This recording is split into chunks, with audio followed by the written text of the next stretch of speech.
We began the 5th decade of independence, and this is in the new millennium,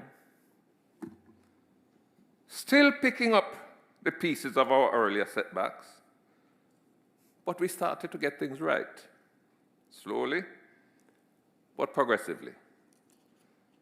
In the first 5 years of that decade, we recorded growth of 9%, meager by any measure, but almost twice what we had achieved in the previous 10 years, what we achieved in the first 5 years of the 5th decade. The policy adjustments, although headed in the right direction, were modest. The heavy lifting was yet to come and was forced on us by the impact of the global recession of 2008, the worst of its kind since the Great Depression 75 years earlier. To our credit, not one of our financial institutions went under, as happened in so many other parts of the world, but the effects on Jamaica were still severe. Foreign exchange earnings plummeted, exports shrunk, the bauxite industry virtually collapsed, tourism arrivals declined, so did our revenues. Even remittances fell, as our benefactors in the diaspora were facing their own financial problems. Oil prices soared to a historic record of over $150 a barrel. It hasn't been back up there since.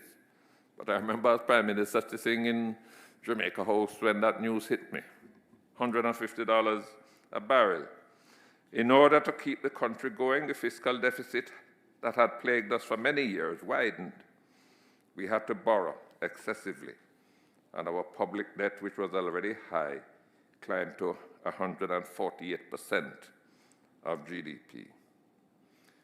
We had suffered external shocks many times before. The oil price shock of 1974, the periodic steep price hikes in oil, which happened since, sudden downturns, almost cyclically, in the bauxite and alumina market, sharp fluctuations in critical commodity prices, several cyclical recessions in the US and in the global markets.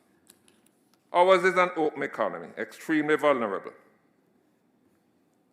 to what happens in the rest of the world.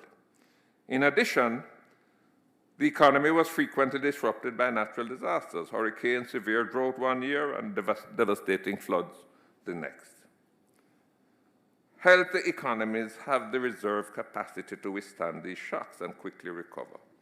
It's like the human body that has an immune system that springs into action when we contract a disease or suffer injury. Our country's immune system had long been compromised.